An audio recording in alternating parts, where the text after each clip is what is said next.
Hello good evening everyone, स्वागत है आप सभी का आपके अपने प्यारे से विद्या आनंद यूट्यूब चैनल में। तो चलिए प्यारे साथियों, आज हम लेके आए हैं आपके लिए क्लास 12th केमिस्ट्री का 35 मोस्ट वीवीआई ऑब्जेक्टिव क्वेश्चन। ये सारा प्रश्न आपके बोर्ड परीक्षा के लिए काफी ज्यादा इंपॉर्टेंट है, तो आज के क्लास को आप सभी ध्यान से देखेगा और इन सारे प्रश्न को आप सभी क्लास में ही अच्छे से याद कर लीजिएगा। ओके जी, चलिए क्लास को स्टार्ट करते हैं और आप सभी हमारे साथ चैट सेक्शन और कमेंट सेक्शन में आंसर लगाते चलिएगा और लास्ट में बताइएगा कि आपका कितना सही हुआ। देखिए, पहला नंबर सवाल आपसे पूछा गया है, CH3CH2NH2 को कहा जाता है। अब बताना आप सभी को CH3CH2NH2 को क्या कहा जाता है, ethyl amine, propyl amine, methyl amine या फिर अमोनिया। तो मैं बता दूं, इसका करेक्ट आंसर हो जाएगा इथाइल एमीन। ऑप्शन नंबर ए इसका बिल्कुल ही करेक्ट आंसर हो जाएगा, तो ध्यान में रखिएगा आप सभी। चलिए दूसरा नंबर सवाल देखते हैं क्या कह रहा है। डेटोल का उपयोग किया जाता है। अब बताओ जी, डेटोल का उपयोग किस में होता है, संक्रमणहारी, प्रतिरोधी, मलेरिया रोधी या फिर सभी। तो मैं बता दूं, डेटोल का उपयोग होता है प्रतिरोधी में। ऑप्शन नंबर बी इसका बिल्कुल करेक्ट आंसर हो जाएगा। ओके जी, ध्यान में रखिएगा आप सभी। चलिए तीसरा नंबर सवाल देखिए क्या कह रहा है, सुक्रोज का सूत्र क्या होता है जी। अब बताओ सुक्रोज का जो सूत्र होता है वो क्या होता है। तो आपको पता होगा C12H22O11 किस में दिया गया है, C12H22O11 ऑप्शन नंबर बी में दिया गया है जी, बिल्कुल ही सही जवाब हो जाएगा। ओके जी, तो ध्यान में रखिएगा, ऐसे ही प्रश्न आपके बोर्ड परीक्षा में भाई छप जाते हैं, तो अच्छे से ध्यान में रखिएगा इन सारे प्रश्न को। चलिए चौथा नंबर सवाल देखिए, ओलियम में H2SO4 के साथ और कौन सा अवयव उपस्थित है। अब बताओ जी, ओलियम का सूत्र, पहले तो आपको ओलियम का सूत्र पता होना चाहिए। H2S2O7 होता है, कितना, H2S2O7 होता है। देखो जी, H2SO4 दिया गया है, देखो S एक यहाँ दिया गया है, यानी एक S और होगा, और O4 दिया गया, O3 लगाएंगे तो O7 हो जाएगा। SO3 कौन सा ऑप्शन में दिया गया, ऑप्शन नंबर बी इसका बिल्कुल ही करेक्ट आंसर हो जाएगा जी, ऑप्शन नंबर बी इसका सही जवाब हो जाएगा। ध्यान में रखिएगा आप सभी। चलिए पांचवा नंबर सवाल देखिए, नाइट्रिक अम्ल का सूत्र क्या होता है जी। नाइट्रिक एसिड का सूत्र पूछा गया आप सभी से। देखो जी, कितना इजी सवाल है, लगाओ सही जवाब क्या होगा, HNO3। कौन सा HNO3, ऑप्शन नंबर ए इसका करेक्ट आंसर हो जाएगा जी, 5 का A is the correct answer of this question. चलिए 6 नंबर सवाल को देखते हैं, आपके सामने है कि एक फैराडे विद्युत कितने कूलम के बराबर होता है। लो जी, ये आपके बोर्ड परीक्षा में 2 से 3 बार पूछा गया भाई सवाल है, लगाओ सही जवाब क्या होगा, एक फैराडे विद्युत कितने कूलम के बराबर होते हैं। तो ये होते हैं 96,500 कूलम, कितना, 96,500 कूलम। ऑप्शन नंबर बी इसका राइट आंसर हो जाएगा, ध्यान में रखिएगा आप सभी। ओके, चलिए सातवां नंबर सवाल है, नाइट्रोजन और ऑक्सीजन क्या है। नाइट्रोजन और ऑक्सीजन क्या है जी, लगाओ 7 का सही जवाब क्या होगा। तो यह होता है नन मेटल, अधातु होता है, ऑप्शन नंबर बी इसका सही जवाब हो जाएगा। ओके, तो ध्यान में रखिएगा आप सभी। चलिए 8 नंबर सवाल की ओर बढ़ते हैं।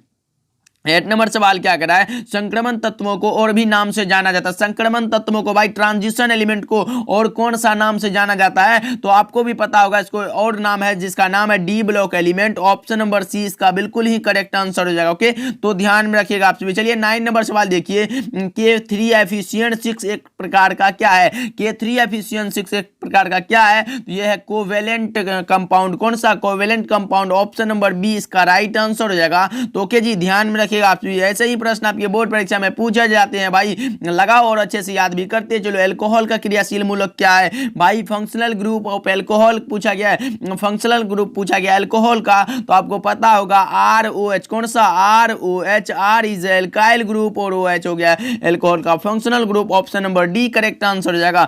और ऑप्शन ए में जो दिया गया है ये कार्बोक्सिलिक अम्ल है, और ऑप्शन बी में एल्डिहाइड है, और ऑप्शन सी में कीटोन है, और ऑप्शन डी में जो दिया गया ये अल्कोहल है, इसीलिए ऑप्शन नंबर डी इसका सही जवाब हो जाएगा। चलिए 11 नंबर सवाल की ओर बढ़ते हैं। 11 नंबर सवाल क्या कर रहा है, अल्कोहल बनने में एल्केन के एक हाइड्रोजन को किस ग्रुप द्वारा प्रतिस्थापित किया जाता है। अब लगाओ जी, अल्कोहल बनने में एल्केन के एक हाइड्रोजन को किस ग्रुप द्वारा प्रतिस्थापित किया जाता है, तो यह किया जाता है हाइड्रोक्सिल ग्रुप द्वारा। ऑप्शन नंबर ए इसका सही जवाब हो जाएगा। ओके, चलिए 12 नंबर सवाल देखिए, आप फटाफट से भाई चैट सेक्शन में एकदम लगाते चलो जबरदस्त तरीके से, और अभी तक आप लोगों ने क्लास को लाइक नहीं किया तो कर दीजिएगा भाई, कर दो क्लास को एक बार पहले लाइक कर दो। लोहे का मुख्य अयस्क कौन सा है भाई, यहाँ मुख्य अयस्क की बात हो जब भी हो तो आप लगाओगे कौन सा, हेमेटाइट। क्या, हेमेटाइट लगाओगे, ऑप्शन नंबर सी इसका बिल्कुल करेक्ट आंसर हो जाएगा 12 का। ओके जी, ध्यान में रखिएगा आप सभी। और इसका फॉर्मूला होता है Fe2O3। क्या, Fe2O3 होता है इसका फॉर्मूला, किसका, हेमेटाइट का, इसको भी याद रखिएगा आप सभी। ओके, चलिए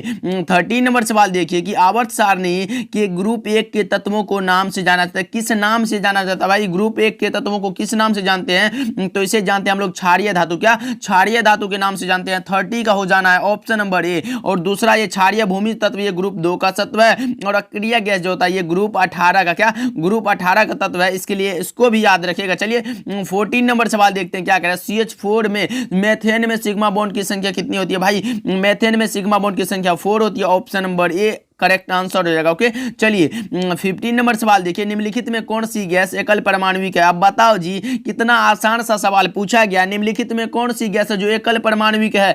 कितना बार बता चुका हूं, हीलियम हो जाएगा। क्या हीलियम हो जाएगा। ऑप्शन नंबर बी इसका करेक्ट आंसर हो जाएगा 15 का। ओके जी, तो ध्यान में रखेगा। ओके चलिए 16 नंबर सवाल देखिए आपके सामने। कॉपर धातु का शोधन निम्नलिखित में से किस विधि द्वारा किया जाता है? कॉपर का शोधन भाई किस विधि से किया जाता है? यह किया जाता है वैद्युत अपघटनी शोधन द्वारा।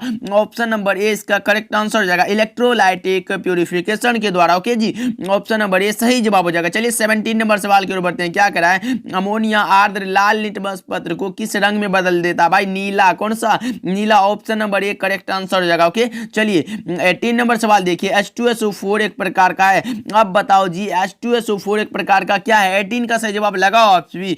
सल्फ्यूरिक एसिड एक प्रकार का कौन सा है? द्विभाषिक अम्ल यानी डाइब्यूसिक एसिड हो जाएगा। ऑप्शन नंबर ए इसका बिल्कुल करेक्ट आंसर हो जाएगा। ओके चलिए 19 नंबर सवाल देखिए। आप लगाते चलो और अच्छे से याद भी करते चलो। ना संघर्ष ना तकलीफ तो क्या खाक मजा है जीने में। बड़े बड़े तूफान थम जाते हैं जब आग लगी हो सीने में। कुछ करने की आग लगी हो तो ये तूफान भी आपको रोक नहीं सकता। देखिए ब्यूना एन तथा ब्यूना एस है। क्या है भाई? लगाओ सही जवाब क्या होगा? यह होता है संश्लेषित रबर, सिंथेटिक रबर होता है। ऑप्शन नंबर बी सही जवाब हो जाएगा। ओके लगा लो आप सभी और अच्छे से याद कर लो। चलिए नेक्स्ट सवाल के ऊपर बढ़ते हैं। 20 नंबर सवाल है।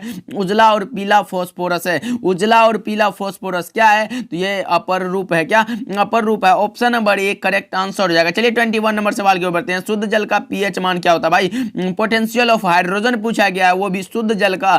लगाओ सही जवाब क्या होगा? तो मैं बता दूं शुद्ध जल का जो पीएच मान होता है वो 7 होता है, इसलिए ऑप्शन नंबर डी सही जवाब हो जाएगा। चलिए 22 नंबर सवाल की ओर बढ़ते हैं। लगाओ जी सही जवाब क्या होगा? CH3COOH का यूपीएससी नाम क्या है? बताओ 22 का सही जवाब क्या होगा? CH3COOH का यूपीएससी नाम पूछा गया है तो आप लगाओगे सर इसका तो नाम है एथेनोइक एसिड। कौन सा है? Ethanoic acid. Option number B तो सही जवाब हो जाएगा। तो लगा लो ना जी, लॉक कर दो ऑप्शन नंबर बी को। चलिए 23 नंबर सवाल है। K4Fe6 में Fe का ऑक्सीकरण अवस्था है। अब लगाओ जी सही जवाब क्या होगा? K4Fe6 में Fe का ऑक्सीकरण अवस्था पूछा गया आपसे। मैं बता दूं क्या फिर बना लोगे घर से? तो मैं बता दूं सटीक आंसर बता देता हूं। ऑप्शन नंबर बी ए सही जवाब हो जाएगा। +2 होता है। चलो निकाल के दिखा देता हूं। देखो जी यहाँ K4 का पूछा गया यानी K पर प्लस चार्ज होता है, इसलिए +1 इंटू हो जाएगा। +1 इंटू हो जाएगा 4, फिर इंटू में ले लो प्लस हो जाएगा x। Fe का पूछा गया x मान लेते हैं, प्लस में हो जाएगा। Cn पर माइनस चार्ज होता है इसलिए -1 इंटू 6 हो जाएगा। अब निकाल लो यहाँ से जी +1 इंटू 4 बराबर क्या हो जाएगा? 4 हो जाएगा प्लस x और -6 हो जाएगा। अब देखो जी x निकाला, x -2 बराबर हो जाएगा 0। यहाँ 0 लिख दीजिएगा, इसीलिए हो जाएगा x बराबर +2 हो जाएगा। कौन सा? ऑप्शन नंबर ए में दिया गया। लगा लो आप सभी और अच्छे से याद कर लो। चलिए नेक्स्ट सवाल की ओर बढ़ते हैं। 24 नंबर सवाल है। पॉलीथीन एक बहुलक है। पॉलीथीन किसका बहुलक है? भाई इथीन का। पॉलीथीन जो है इथीन का बहुलक है। Option number B correct answer हो जाएगा। ओके तो ध्यान में रखिएगा आप सभी। चलिए 25 नंबर सवाल की ओर बढ़ते हैं कि पेट में अत्यधिक अम्ल को बनने से रोका जा सकता है। अब बताओ जी पेट में अत्यधिक अम्ल को बनने से रोका जा सकता है कैसे? लगा 25 का सही जवाब क्या होगा? ये प्रत्यम्ल द्वारा। कौन सा? प्रत्यम्ल द्वारा। Option number A correct answer हो जाएगा। ओके चलिए 26 नंबर सवाल है। नाइट्रिक अम्ल तैयार किया जाता है। नाइट्रिक अम्ल किस विधि से तैयार करते हैं? भाई सल्फ्यूरिक एसिड को हम लोग संपर्क विधि से तैयार करते हैं। प्रकाश संश्लेषण द्वारा जो है हरे पौधे अपना भोजन प्राप्त करते हैं। हैबर विधि से अमोनिया का तैयारी होता है और ओस्टवाल्ड विधि से नाइट्रिक अम्ल बनता है यानी HNO3 बनता है। ओके तो ध्यान में रखिएगा आप। चलिए 27 नंबर सवाल की ओर बढ़ते हैं। ज्वर को कम करने के लिए उपयोगी दवा को कहते हैं एंटीपायरेटिक। कौन सा? एंटीपायरेटिक। तो अब लगाओ सही जवाब कौन सा होगा? ये हो जाएगा ज्वरनाशी। ज्वर को कम करने के लिए ज्वरनाशी का उपयोग करते हैं। ऑप्शन नंबर ए इसका बिल्कुल ही सही जवाब हो जाएगा। चलिए 28 नंबर सवाल की ओर बढ़ते हैं कि निम्नलिखित में कौन से जोड़े। लो जी ये काफी ज्यादा इंपॉर्टेंट सवाल है भाई, कम से कम 2 से 3 बार आ चुका है आपके बोर्ड परीक्षा में। निम्नलिखित में कौन से जोड़े क्रमशः चतुष्फलकीय और अष्टफलकीय वॉइड होता है? भाई हेक्सागोनल और क्लोज पैक्ड संरचना होता है। कौन सा? एचसीपी और सीसीपी होता है, इसीलिए ऑप्शन नंबर सी इसका बिल्कुल ही करेक्ट आंसर हो जाएगा। ओके, चलिए 29 नंबर सवाल की ओर बढ़ते हैं। बीसीसी इकाई सेल में मुक्त खाली जगह का प्रतिशत कितना होता है? बीसीसी यानी body centred cubic unit cell में मुक्त खाली जगह का प्रतिशत पूछा गया है। तो भाई 100 में से 68 को घटा दो ना जी, कितना हो जाएगा? 32% हो जाएगा। कौन सा? Option number A correct answer हो जाएगा। अगर भरे हुए जगह का पूछता तो आप लगाते 68, लेकिन यहां पूछा गया खाली जगह, ऑप्शन नंबर ए सही जवाब हो जाएगा। ओके जी, चलिए 30 नंबर सवाल देखिए। एक धातु का रवाकरण हेक्सागोनल क्लोज पैक्ड यानी एचसीपी संरचना में है, तो धातु का कोऑर्डिनेशन नंबर कितना होगा जी? एचसीपी के लिए कोऑर्डिनेशन नंबर होता है 12। अगर परमाणु संख्या पूछता तो आप लगाते 6, लेकिन पूछा गया है कोऑर्डिनेशन नंबर यानी समन्वय संख्या पूछा गया है, तो आप लगा लो 12। ऑप्शन नंबर ए इसका सही जवाब हो जाएगा। ओके, चलिए 31 नंबर सवाल देखिए। किस गैस का अवशोषण चारकोल के द्वारा सबसे अधिक होता है? लो जी, कितना आसान सा सवाल है। अमोनिया लगाओगे, सही जवाब हो जाएगा। Option number B correct answer हो जाएगा। चलिए 32 नंबर सवाल को देखते हैं, लगाओ सही जवाब क्या होगा? सोडियम क्लोराइड के जलीय घोल का विद्युत विच्छेदन कराने पर धनोद एवं ऋणोद पर प्राप्त प्रतिफल कौन सा होता है? प्रोडक्ट पूछा गया, कौन सा होगा? सोडियम क्लोराइड के जलीय विलयन का विद्युत विच्छेदन कराने पर धनोद एवं ऋणोद पर प्राप्त प्रतिफल कौन सा होगा? तो लगाओगे सर ये तो O2 और H2 होता है। ऑप्शन नंबर डी तो सही जवाब हो जाएगा। तो लगा लो ना जी, सही जवाब हो जाएगा। चलिए 33 नंबर सवाल है। PCl5 एक प्रकार का है, भाई लगाओ PCl5 एक प्रकार का क्या है? तो यह हो जाएगा ऑक्सीकारक। Option number A correct answer हो जाएगा। ओके, चलिए 34 नंबर सवाल की ओर बढ़ते हैं। निम्न में से विद्युत का सबसे अच्छा चालक कौन सा है? अब लगाओ जी, विद्युत का सबसे अच्छा चालक क्या है बताओ? यह हो जाएगा कौन सा? ग्रेफाइट। ऑप्शन नंबर बी सही जवाब हो जाएगा 34 का। ओके, चलिए 35 नंबर सवाल को देखते हैं। CSCl की संरचना होती है, CSCl क्रिस्टल की संरचना कौन सी होती है? SCC, FCC, BCC या फिर इनमें से कोई नहीं? देखो जी, मैं दो प्रश्न यहां से बता देता हूं। अगर CSCl रहे तो आप लगाओगे कौन सा? BCC। अगर रहे NaCl तो आप लगाओगे कौन सा? FCC। ध्यान में रखिएगा, अगर सीजियम क्लोराइड के लिए होता है बॉडी सेंटर्ड और सोडियम क्लोराइड के लिए होता है फेस सेंटर्ड, तो दोनों याद रखिएगा अच्छे से, क्योंकि ये दोनों में से कोई ना कोई आपकी बोर्ड परीक्षा में एक ना एक बार पूछ ही दिया जाता है, तो अच्छे से याद रखिएगा। चलिए मिलते हैं अगले क्लास में। आज के क्लास में मात्र 35 ऑब्जेक्टिव था जो आपके बोर्ड परीक्षा में ऐसे ही प्रश्न पूछे जाते हैं, तो इन सारे प्रश्नों को आप अच्छे से याद कर लीजिएगा। ओके जी, मिलते हैं इंपॉर्टेंट क्लास के साथ, तब तक के लिए आप अपना ध्यान रखिएगा, खूब मेहनत करिएगा। मिलते हैं अगले क्लास में एंड बाय बाय।